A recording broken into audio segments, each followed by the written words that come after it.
All right. Well, here we are for our next episode in On the Other Hand. And we're going to be jumping into a brand new topic this week. I'm personally excited about it, in large part because of experiences I've had over the years growing up in the church.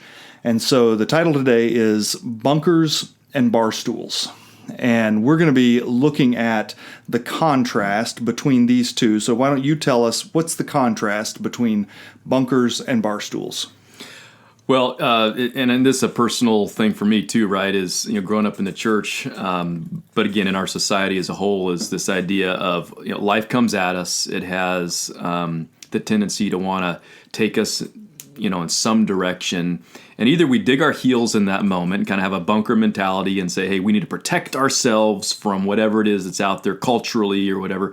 Or we say, no, we just need to kind of go with the flow and move where life has taken us. And in a Christian context, that often kind of exposes itself in our mentality about how we deal with the culture around us. So, for instance, in a bunker mentality is we need to circle the wagons and protect ourselves from the culture, and that's reflective in maybe how we conduct our family or some of the activities that we do or don't do. And on the other side, the flip side, right, the bar stool is, hey, we just need to engage. Engagement is the key, and so whatever that looks like, we're going to participate. We're going to be influencers in society.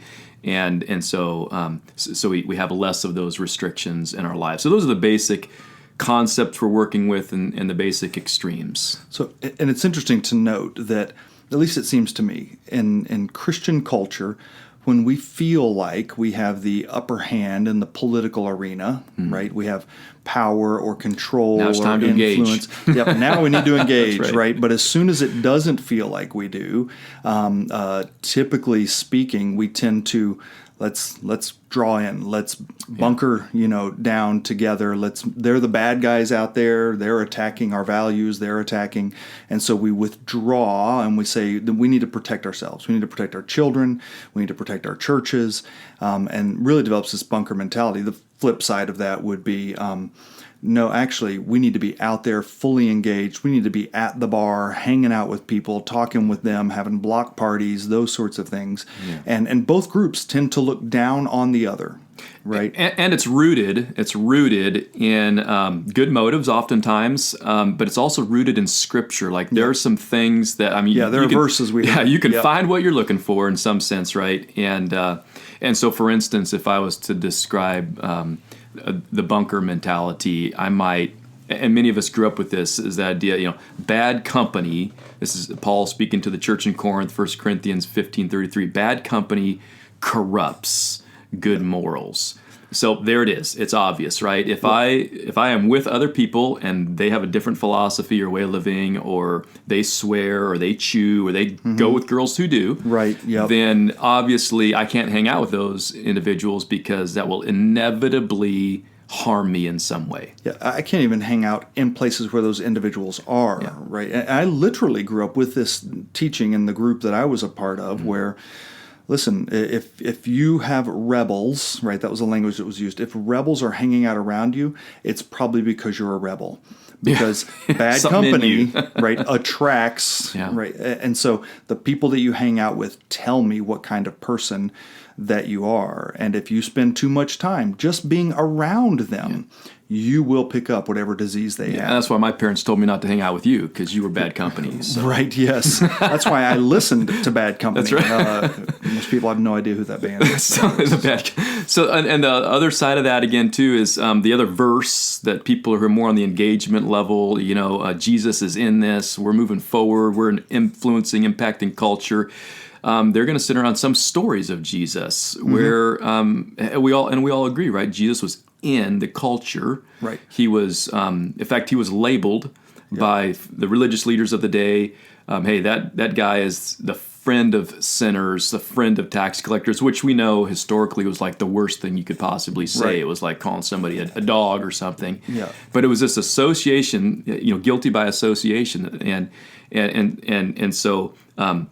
It's seen as a positive. Like, see, he was the friend. He was actually with them. I mean, he looked like one of them. He talked like one of them. He was one of them. They were comfortable with him. So that's the way we should Yeah, live. there's been a significant push, and I would say this is the more current push, is that, listen, you got to debunk the whole myth of being in the bunker, right? We're supposed to be, and here's the reason.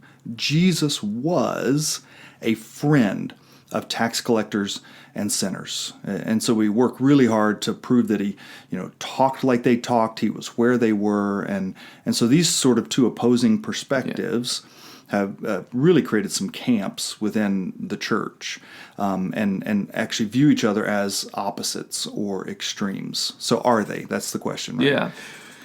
And the tension with that is, so is this something we get to resolve? Is this something we talk about? But it's certainly something that we all face in our ministry. We're obviously, as ministry leaders, we're trying to give good direction, and here's what we know.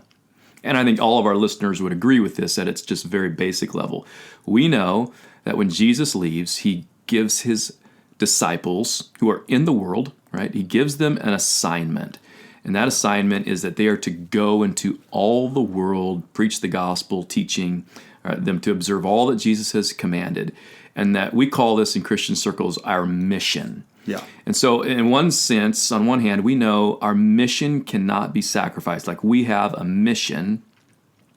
At the same time, how do we raise successful children and beyond mission? So taking it even out of that bunker mentality, or I have to be one or the other, we don't get to escape some of the tension here, right? That the fact of the matter is, we know there's something we're supposed to be doing that places us in proximity with people who don't know Jesus. And at the same time, we have this sense that are we sacrificing the next generation by being so engaged? Well, and we've actually sort of taken that mandate to go into all the world, and we've said, let's get the world to come to us, right? So let's create engaging services, or let's have an event, or those kinds of things. And in some sense said, well, we've resolved that. We've invited the world to come in here, but there is this element that is go out, and going out feels dangerous to us. Like, how do we engage with culture and not be corrupted by culture? That's the fear that I think that people have. And so just by way of personal experiences, right? Let's touch on a couple of those, because I've had experiences, I think, on both ends of this spectrum. Literally, an organization I worked for when I was 19 years old, I mean, I showed up, I had been running from God for quite some time. And in fact, I had been inebriated the night before I showed up there in Chicago, Illinois. And this group very much taught that the goal was to not be around, right? Bad company corrupts good character. Now, when I showed up, I would have been viewed as the rebel. And there were reasons you were called a rebel or considered bad company. And they had to do with not just the genre of music, or whether it was Christian or non-Christian. They boiled it all the way down to the kind of beat that the music had.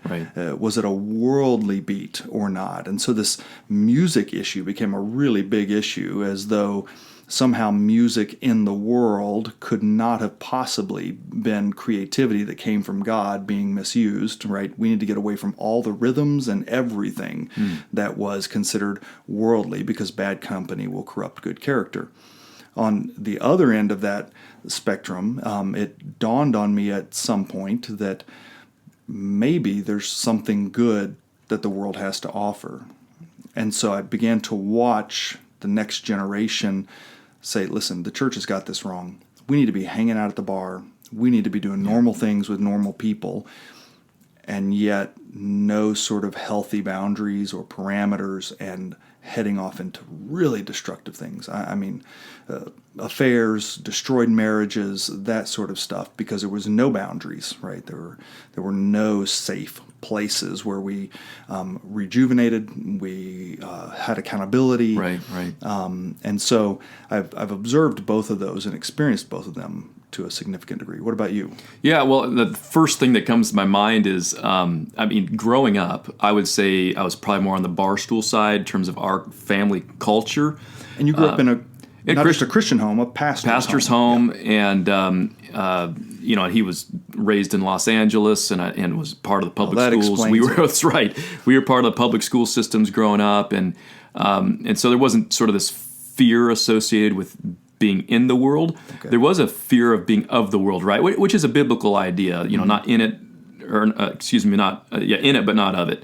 But I remember realizing at some point I had edges here too, and that I had tensions, and that I couldn't just do whatever I wanted to do out there, right? That there were healthy places and unhealthy places, and part of that was I was actually a youth pastor, and an evangelist in our town called me up one day and he says, "Hey, could you meet me down at a place that was called the Brick?" And I didn't know anything about. I was new to the area. I didn't know what the Brick was, and so I figured out how to get down there. And I show up, and it's downtown Salem. And I go into the Brick, and I should have known better, but it was a bar. And I realized that even though there was no stigma in my home about being in a bar, somehow I had created it. This was uncomfortable for me. And I know it had a lot to do with the fact that, hey, I'm a youth pastor, and what do people think, and those kinds of things. So I walk into this place, and immediately I've got this tension. Is this a good place? Is this a right place for me to be? What am I doing here? Well, an evangelist. What do other people think of me? All of that started to hit me. And of course, then it was this great experience where we sat down. We had Cokes. Yeah, I have Dr. Pepper. That's right. These are the smallest cans, by the way, ever created. I'm like, stick my pinky out or something. Just as tasty. And he proceeded to tell me how there were politicians there. It was in Salem, Oregon. There were big movers in that, and he knew their names, and he would pray for every one of them. And he had this mission that he was on. And it didn't completely resolve the tension in terms of, must I go here? Is this what I must do? Or is there even a better way or a strategy for influence and engagement? But it was a great place for me to have to wrestle and to live there. Yeah. Yeah, and we would never say, right, what is a calling for one is a calling for everyone, right? And I would say, based on our experiences, our shortcomings, there are places one individual could go in terms of going into the world, engaging in the world, that another couldn't. And you have to be able to discern that. But let's unpack the verses that we referenced earlier and talk about what they actually say versus how they were used based on personal preferences. And that's so important because we can be really well-meaning and say we are following the Bible, but if we don't have a good understanding, it can lead us in the wrong direction, and there are outcomes associated with that. So one of the first things that I remember discovering this actually just in my study one day, having to preach on bad company corrupts good morals. And it came out, I was a youth pastor, and it came out of a mother of one of the students in my church, and we were going on a missions trip, and she said, "My son is not a missionary." And I said, "Really?" I said, "Tell me more." And so, and it came down to this: well, bad company corrupts. And so it prompted me to do some research. Which, whenever you confront those things, like that's the opportunity. So wait, she was saying that if he went out there, he would be corrupted. Yeah. Okay. That when he became an adult, then he could be a missionary. But the Bible he's not ready yet. But he's not ready yet. Yeah. Okay. Well, which in part, like we can understand, there's maybe a maturity level and those kinds of things, but to get at the heart of that verse, the idea of company there, and if you look at the context, you won't have time to get into all that here, but I challenge listeners to go look at that context. The idea of company, bad company, isn't proximity to unbelievers. But really the sense of that word, all throughout the scriptures as it's used, is the sense of sharing the beliefs and behaviors of the people around you. That even the idea of association isn't just proximity per se, but it's this idea that I'm buying in. Influence. I'm allowing them to influence me. And one of the other ways to think about that, because it could happen to all of us, right? And this is what we need to keep in the discussion. It can happen to all of us where if we click our life into neutral. Yeah. Paul in Romans chapter 12 says that the inevitable outcome of that is being conformed to the ways of this world. Yeah. And so that's really what this verse is centering on. Bad company corrupts good morals. If we click our life into neutral, we will begin to inevitably take on the philosophies, the beliefs, and the behaviors that are surrounding us, and that will corrupt. That will corrupt. That will take us off course. And primarily, perhaps, Paul is thinking, it will take us off course of where Jesus is leading us. Yeah. It'll take us away from the mission. Having a sense that I'm actually designed to be an influencer Yeah. versus I'm just going to be present, that neutral place. If you use the illustration of a river, right, you will be pushed one direction when there's no mission or forward momentum. So that's the bad company corrupts good character. It's not about whether I'm around people who have corrupt morals. It's what influence am I allowing in my life. And so we used Psalm 1 in our conversation earlier, talking about blessed is the man who doesn't walk, right, or sit or stand. This progression of allowing influence in your life, right? I'm listening to the input of. Now I begin to move with this group, and ultimately I end up becoming one of them. I sit in the seat of the scoffer. That there is an intention, a progression that leads towards corruption if you're not intentionally moving towards transformation. That's right, and that's that fits well, right, with things like guard your heart. Mm-hmm. Like we aren't to just enter into a relationship unguarded, and it's potential. You mentioned this or alluded to this earlier. What one might do, another may not be able to do today.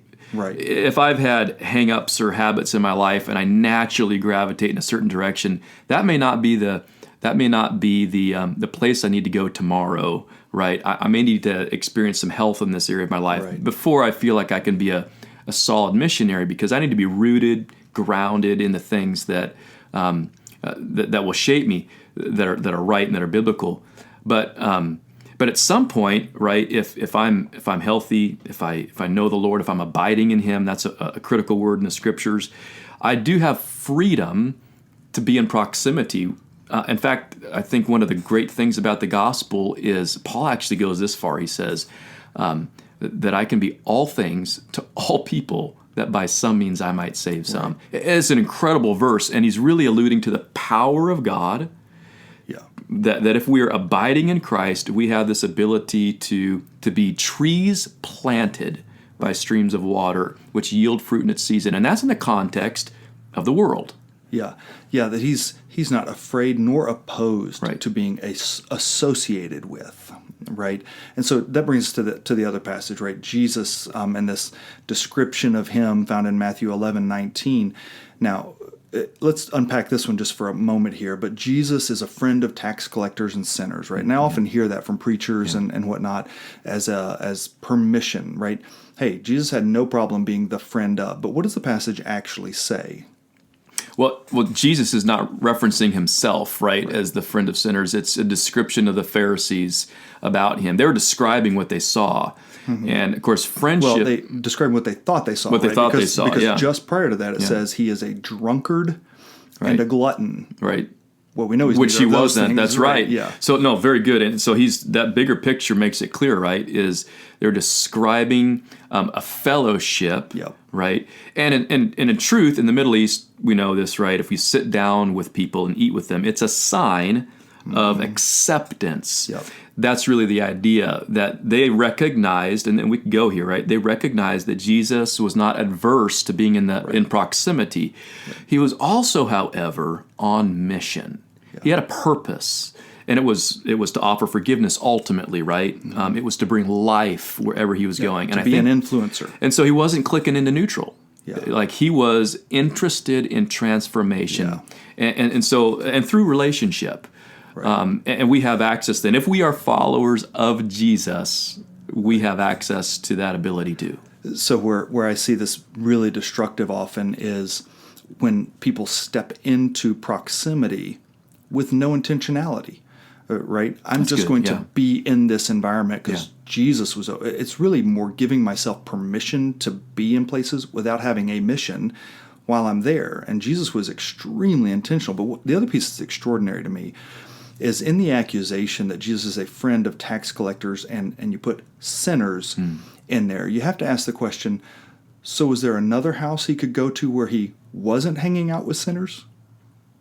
Right. I mean, the reality is that in some sense, we're all in the same boat. And we make this distinction between you're bad people and I'm good people, right? Mm-hmm. And so I only hang out at the houses of, but in Jesus' case, he is the only perfect, right? Sinless, spotless Son of God.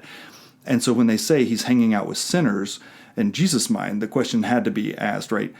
So are you saying there's a house I can hang out at? Right? It's this elitism. I'm better than them. And so why are you spending time with them? And Jesus would say, well, because the sick need a doctor. That's right. You just don't know that you're sick. And they do. That's right. That's right. Oh, good stuff. Yeah. Yeah. So I can't believe we're already out of time. Every time I feel like we've talked for 5 minutes, 5 minutes. And then we're done. But what our hope really is, right, is that this generates conversation for you. It gets you thinking about these things. And I would say on this particular issue, learning how to read the Word of God. Yeah. Right? If you just went to the passage and asked some basic questions about the passage, you would see that the contrast actually isn't there. Right? He's actually simply saying, no, influence is the issue. Intentionality is the issue, and actually both passages would reveal the same thing, and yet when we break ourselves into these camps, we tend to cherry pick verses that sort of support our group.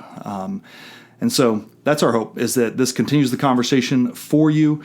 And don't forget, you can email us at podcast@churchak.org. Also, if you're watching on YouTube, we would encourage you to like, share, and subscribe. That would be great. I think I was supposed to point, right? Like, share, and subscribe. Oh, we'd love it. Thanks, guys. Yeah. So, hey, that's it for this one.